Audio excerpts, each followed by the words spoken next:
Good evening, and welcome to Mining the Riches of the Parsha. Tonight is Thursday night, May 29th, 2025, and I am thrilled to be here together in person with you and to be together on Zoom with you. Thank you very much. Shavuos is the only holiday in the Torah whose date is not mentioned. There is no place in the Torah that gives the date for the holiday of Shavuos. The only thing the Torah says in several places is that Shavuos is 50 days, the 50th day after Pesach. But nowhere does it say what day of the month it is. All right, the Torah doesn't say, so let's try to figure it out. Let's look at the narrative that we're going to read on the first day of Shavuos that describes the build up to the giving of the Torah at Sinai, the Ten Commandments. Torah says as follows. Vayomer Hashem el Moshe, God says to Moshe, Lech el ha'am, go to the people, v'kidashtem hayom ha'machar, and let them sanctify themselves today and tomorrow. V'hayu nechonim liyom hashlishi, and they should be ready on the third day. Ki b'yom hashlishi yered Hashem le'nei kol ha'am har Sinai, because on the third day God will descend in front of their eyes to Mount Sinai. Now the Talmud tells us that those words were spoken on the fourth day of Sivan. This year, that's going to be Saturday. This Shabbos is the 4th of Sivan. So again, the Torah says on the 4th, it says, God says, prepare yourselves today and tomorrow. So that's Shabbos and Sunday. And then the next day, be ready because I'm coming to Mount Sinai. And that would be Monday. So you would assume that God spoke the Aseres HaDibros, the Ten Commandments, the entire Jewish people of Mount Sinai, on Monday, which is the 6th day of Sivan, which is actually the day that we observe as the first day of Shavuos. Of course, in Israel, it's only one day. It is the day of Shavuos. So it seems like it's very simple. All works out. It's not so simple. Because what I quoted to you before is the opinion of the Chachamim, the rabbis in the Talmud. However, Rabbi Yossi disagrees. And Rabbi Yossi says, Yom Echad Hosif Moshe Midaito. Moshe decided to add one more day of preparation. Moshe decided the Jewish people were not ready on the 6th of Sivan, and Moshe decided to wait until the next day, which is the 7th of Sivan. Now, keep in mind, the 7th of Sivan is for us the second day of Shavuos, but in Israel, it's a weekday. Shavuos is already over.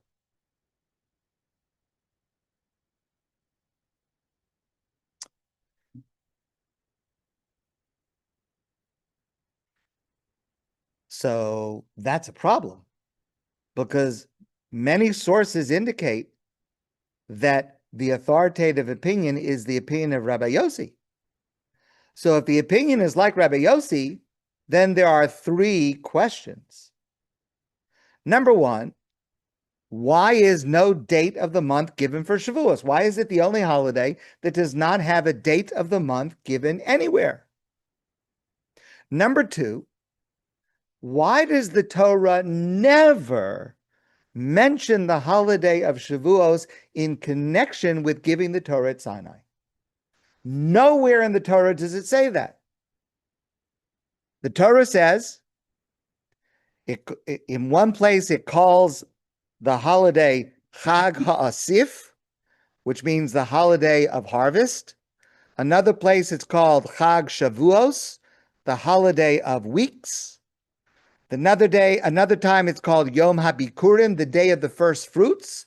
Farmers would bring their first fruits at the beginning of the summer.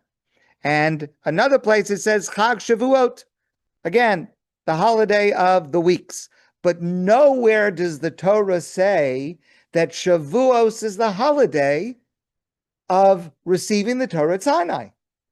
We know that they received the Torah at Sinai, but nowhere is it identified with this day. You only know that the revelation in Sinai is once you work out the dates. If you work out 50 days from Pesach, you can figure out that the day that the Torah was given was the 50th day. It happens also to be Shavuos. How come it's not mentioned? And number 3, I told you that most authorities follow the opinion of Rabbi Yossi.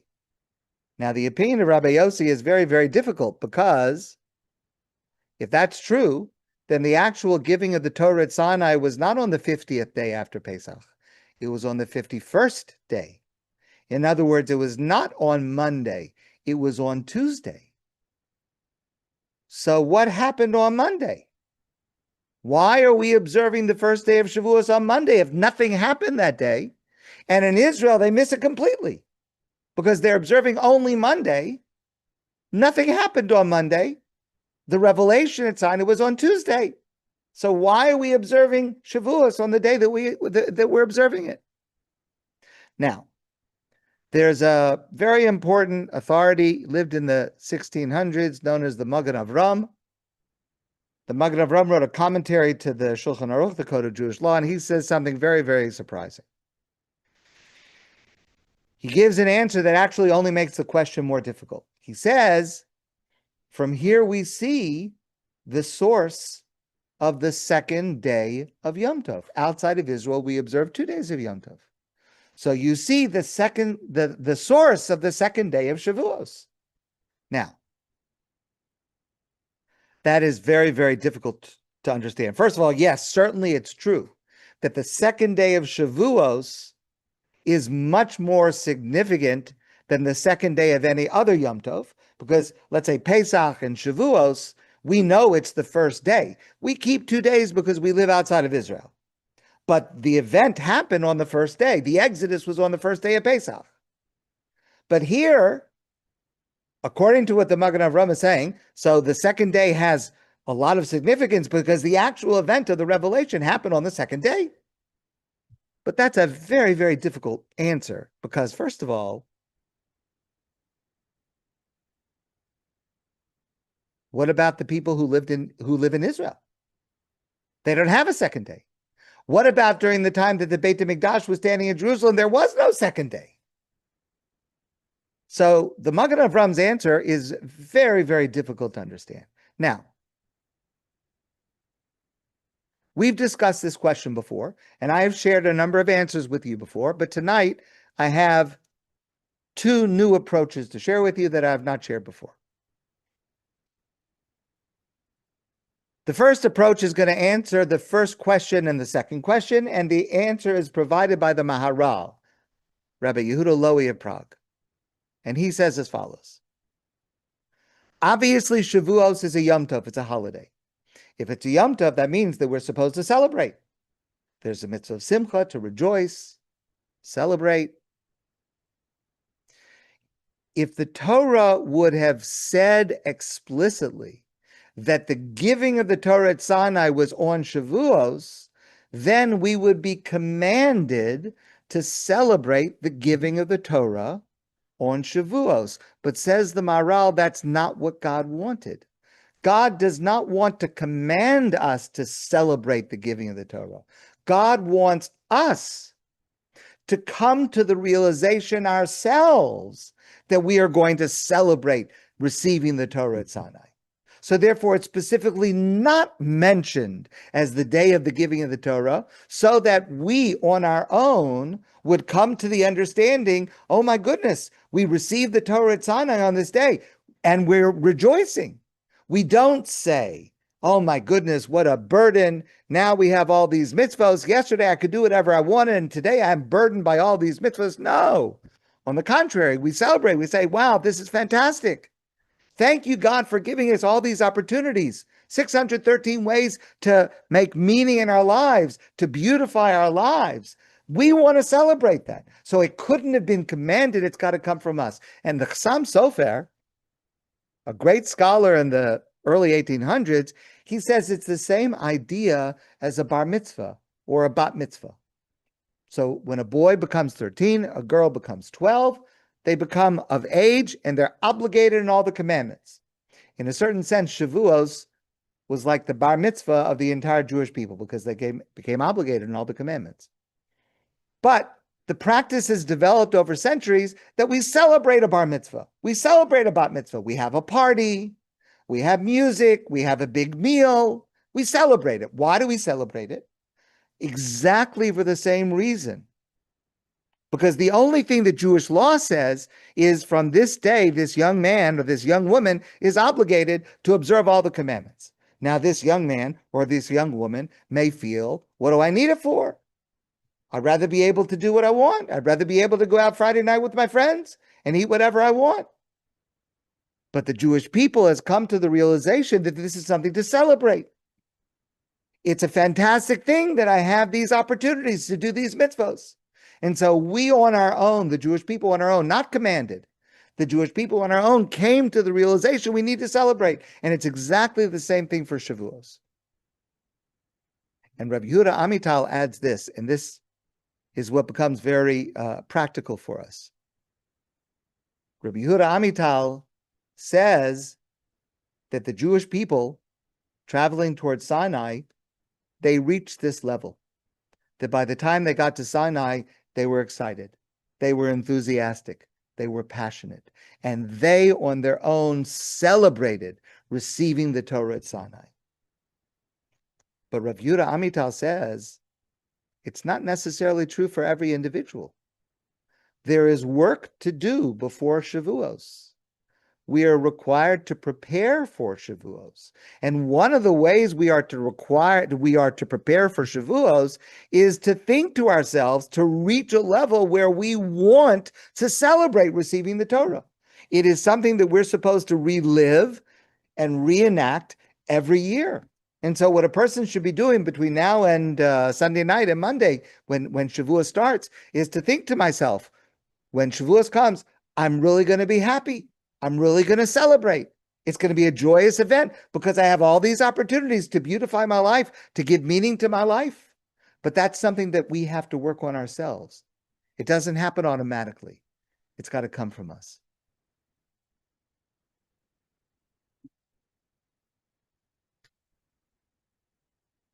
Now, I want to share with you first one more passage in the Talmud that makes the third question even more difficult.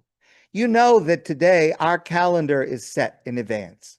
So we know when the beginning of the month is, when the holidays are. I've got a calendar downstairs in my office. It's a 100-year calendar. I can tell you what day is Shavuos in the year, I don't know, 2000.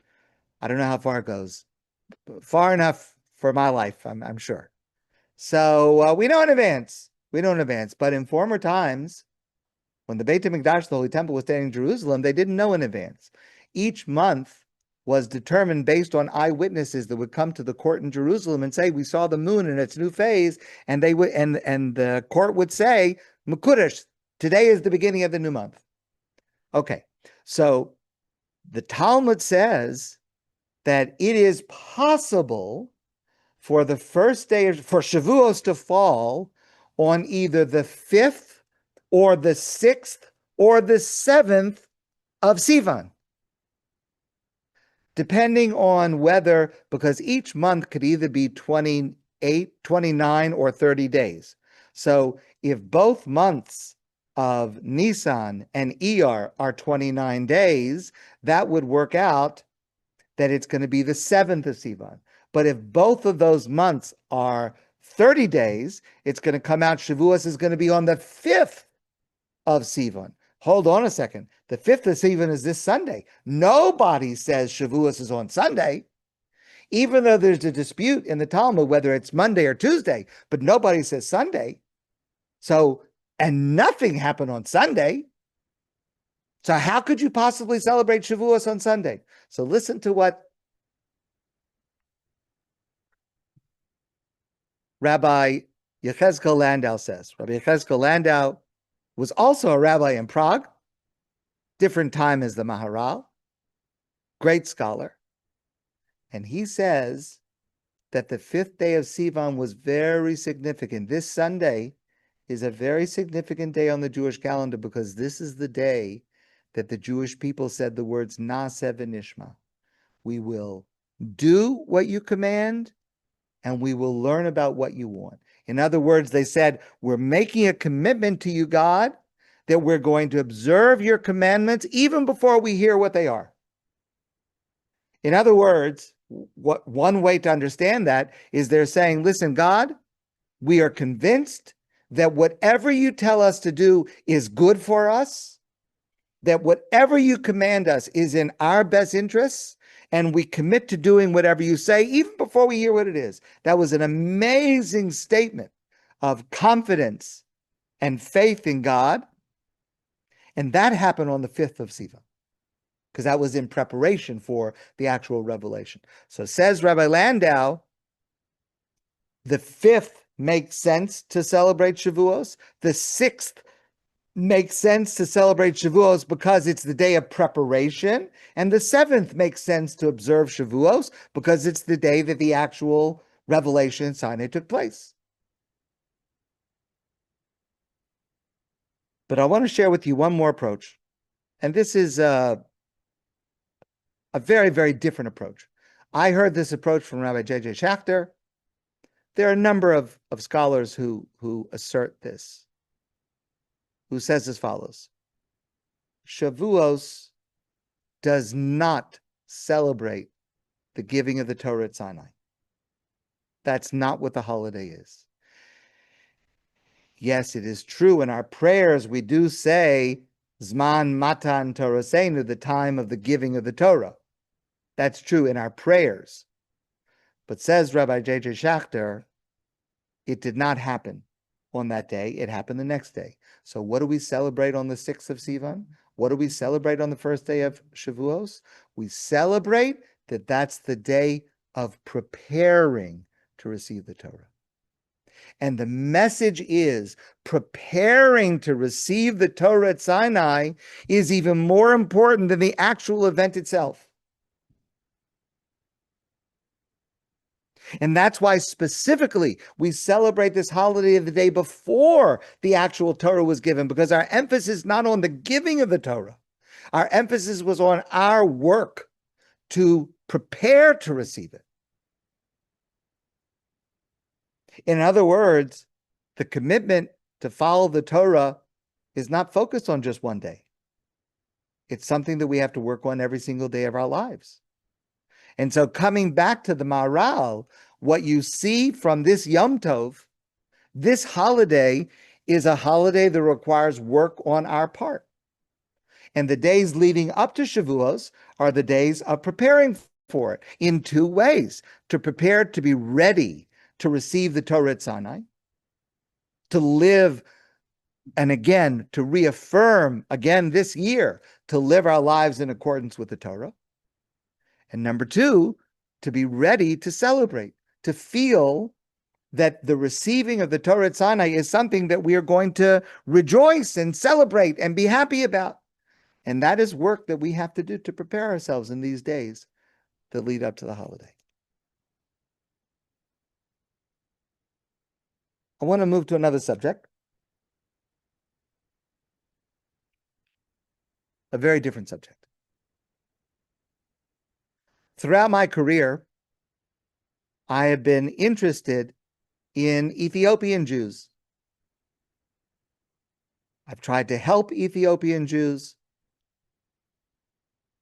I am concerned and have been concerned for their welfare in Ethiopia because they have faced, and some still face, very, very difficult situations in Ethiopia. I have been concerned and am concerned for their integration into Israeli society as more of them have come to Israel over the decades, and their integration into Jewish communities elsewhere, like here in Montreal, where we have a wonderful, it's a small, but it's a wonderful Ethiopian Jewish community. I have tried to always be welcoming and respectful, and I've been intrigued by their practices.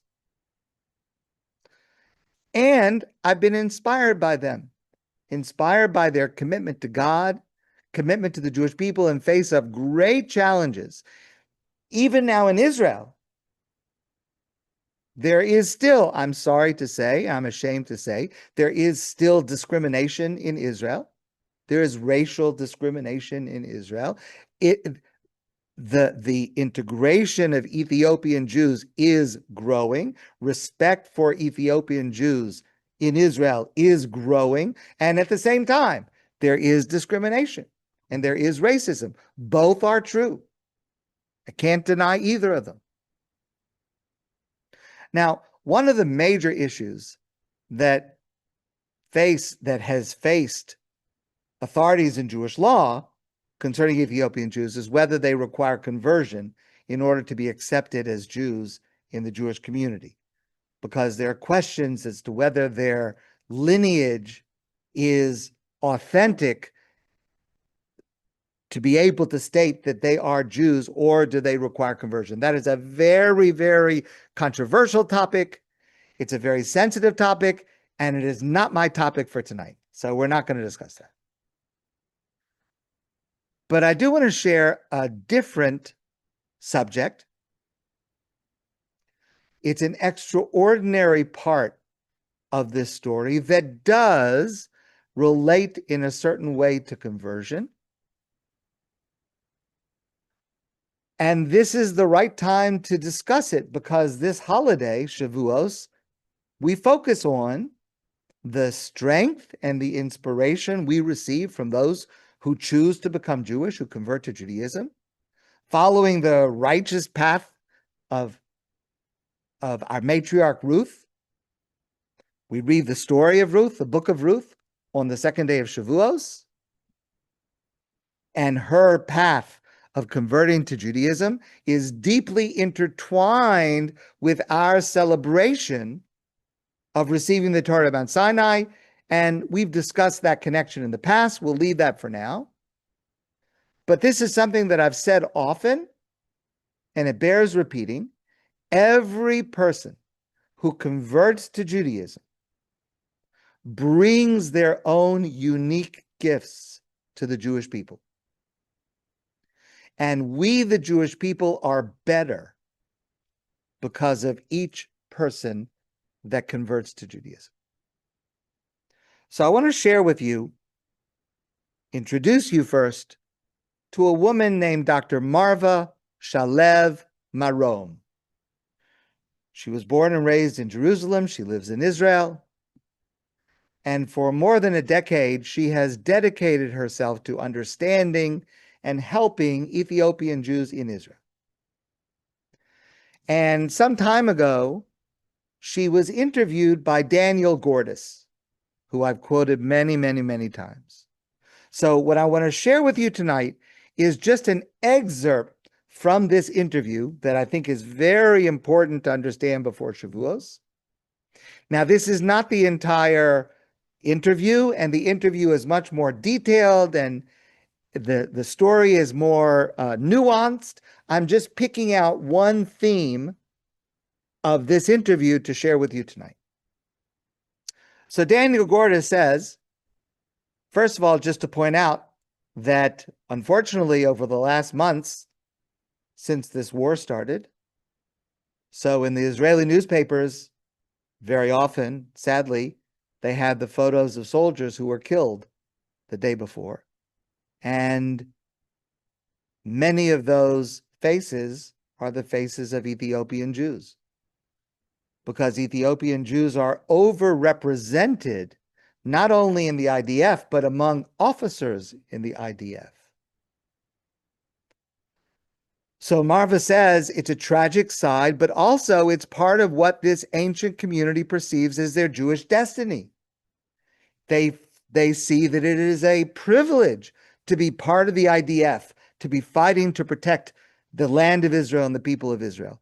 One of the greatest religious leaders of this community said that like a drop returns to the ocean, we will return to Jerusalem. The commitment that this community had and has and the challenges, the obstacles they went through to make Aliyah, to come to Israel and to be part of Israeli society is nothing short of amazing. So she says, just imagine families uprooted basically with everything they have on their backs back in Ethiopia. They arrive from their village to the Israeli embassy in Gondar in Ethiopia, and they're told to wait. For how long? A week, 2 weeks, 2 months, 3 months. It could be longer. Then she says there's an expression we use in Israel. This is actually not such a nice expression, but there's a point that I'm making to share it with you. But she says there's an expression that we use in Israel. It's called Zman Ethiopia, Ethiopian time. You may have heard like Ashkenazic time or Sephardic time or Chabad time. There's Ethiopian time. Ethiopian time means like this. Again, it's not such a nice thing, but this is what it means. Ethiopian time means, you schedule a meeting with somebody. Okay, if they come on time, that's one kind of Jew. If they come 10, 15, 30 minutes late, that's another kind of Jew. If they come 6 hours late, that's a completely different category.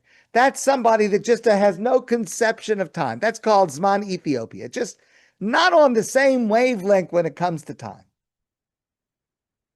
Okay, I don't mean it in any negative way, and I don't mean it as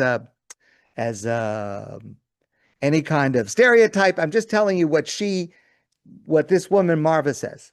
So, but she says actually, this Zman Ethiopia is something that this community experienced while they were in Ethiopia waiting for Aliyah to Israel. They had to wait. The Israeli government says, come and you're going to go to Israel. And they come and they wait a week, 2 weeks, a month, 2 months, 3 months, 4 months. So that, she says, that becomes their conception of time. Who knows? We come, we wait. Whenever it happens, it happens. Okay, now we get to the part of the interview that's the reason that I'm quoting this to you. So Daniel Gordis says to her, what can they teach us?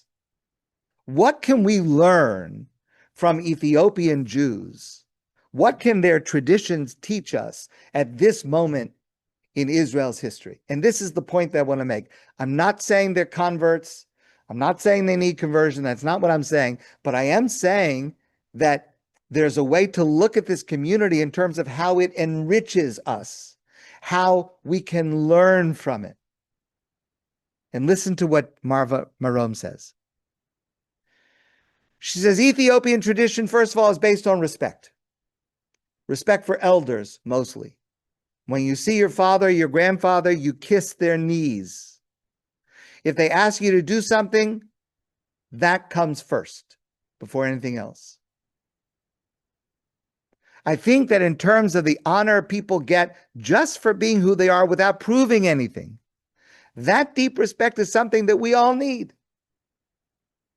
I mean, I think that that's true here in Montreal. It's certainly true in Israel. That kind of respect for other people, especially respect for people who are older. Something that we can learn from.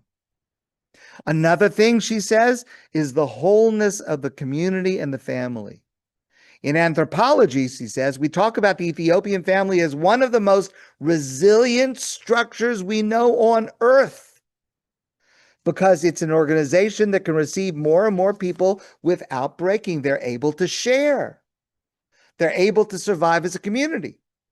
And think what makes a community with grandparents and little babies and toddlers walking through the desert for months, and to survive that. I think that kind of determination and being goal-centered and seeing the community as a whole is something that we can learn from Ethiopian Jews. In many ways, she's talking about herself, and I think that applies to us as well. In many ways,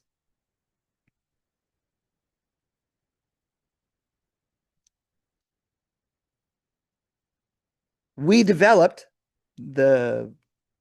let's say the Ashkenazic Jewish community, the Sephardic Jewish community, the Mizrahi Jewish community. We developed as Am HaSefer, very well-known phrase, the people of the book. We're the people of the book. We study, we read, we learn Torah. That's a major primary expression of our Judaism and our connection with God. Among the people of Ethiopian descent, It's very different because very often only the rabbi was the only person who could read. And so the traditions were passed on not so much by reading and learning, but by seeing and watching. And that's a different kind of transmission of tradition. It's a transmission that's alive, not written down in a book. And also that leads to a derech eretz, a way of being a community and being a society and having a unity that surpasses the difference between people. We have a lot to learn from them in that sense. This is something that I've been talking about in the last few days and something we need to talk about all the time. We need to be able to learn how to be able to get along with each other as Jews when we have different opinions. I saw something today, an amazing insight. We talk about the need for the Jewish people to be unified. How can you tell if the Jewish people are unified? How can you tell if a group of people is unified? There's unity among them. I heard this answer from Rabbi Yosef Rimon. You can tell when they disagree. At the moment that they disagree about something, you can tell whether they're unified or not in the way they disagree. If they're able to disagree with civility and to respect each other's opinion, that's union. That's unity. That's achdus. And unfortunately, the opposite is the opposite. And one of the things that Ethiopian Jews can teach us and can enrich us is to practice this idea of unity, of being able to disagree and to do it civilly and respectfully. And there's another point, and this is something that is really inspiring, should be inspiring for all Jews. A core fact of Ethiopian Judaism is their connection to Jerusalem, to Yerushalayim. Many girls and women of Ethiopian descent have the name Yerush. Yerush is Ethiopian for Jerusalem. The passion and the longing for Jerusalem as the holiest place and their true place of belonging, that's what keeps this Jewish community whole and strong and with a sense of mission. They live for decades, for generations, with the mission of reaching Jerusalem. And this idea that Jerusalem is at the center of their identity is so strong. I'm talking about Ethiopian Jews in Israel. And it's something we can all learn from. Yes, of course. Hopefully we all have a sense of Jerusalem. We were talking about this in the past week, Yom Yerushalayim, Jerusalem Reunification Day, and the significance of Jerusalem. But there is a passion and an enthusiasm for Jerusalem among Ethiopian Jews that should be inspiring, and it should be a role model for us. Okay. So then Daniel Gordis makes another point, and this is something that we have spoken about before. It's a very, very important point. Okay, so for the last year and a half now, with the war going on, so you have people, soldiers in tanks, men, women, mostly men in tanks, but also women. And they're in tanks. Now, I don't know if you've ever been in a military tank. I have not been inside a military tank. The closest I've gotten is to look in through the top and deciding that is not a place that I want to be. But you know, when you're in a tank and you're in war, you're in the tank. You don't open the hatch. Not for a few hours. Not for a few days. It could be a few weeks if you're in the middle of combat, because your lives would be in danger and the lives of your fellows would be in danger. So you have these people, these soldiers in a tank. Okay, so every few days they may get out, but they can't leave the tank. They have to stay right at the tank. And most of the time they're inside the tank. And they could be on this kind of duty for 100 days, 120 days. And then they come out of Gaza. And in that tank, let's say, there's one religious guy, and there's one secular guy from Tel Aviv, let's say, and there's one Ethiopian person, and there's one gay guy, and they're stuck inside this tank, and they know their lives depend on each other. And after 100 days together in a tank, you come out. What so many of these soldiers have said when they come out of Gaza, we've talked about this before, and this is so important. They have learned to rely on each other despite their differences. And of course, they differ. They have different opinions on politics, on religion, and everything. But when they come out, they say, we cannot go back to what we had between January and September of 2023. You remember, from January 2023, the strife, the incivility, the arguing, and even in the summer, I would go so far as to say the fighting amongst Jews over different things. Let's not go back to that now. But clearly that's a backdrop to what happened on October 7th, 2023. And these soldiers are coming out of Gaza and they're saying, we're not going back to that. That time has passed. And of course, that's fantastic. And that, if that is true, and if that remains true, and I will just tell you, I just came back from Israel and I spent a lot of time speaking to soldiers. And they tell me the same thing. That one of the things that they received, that they learned from their experience of fighting in Gaza or in the North or in the West Bank, wherever they were, is that we all have to be able to rely on each other, regardless of our differences. And if that is true, then that will make Israel and the Jewish people stronger and better. And I hope that that happens. So listen to what Marva says. She says, the greater lesson that we have to learn from Ethiopian Jews is also in terms of Jewish ethnicity, how wide it actually is. This idea, okay, I'll talk about myself. I'm an Ashkenazic Jew. This idea that Ashkenazic Jews have, that all Jews have a big nose and they came from Eastern Europe and they like gefilte fish.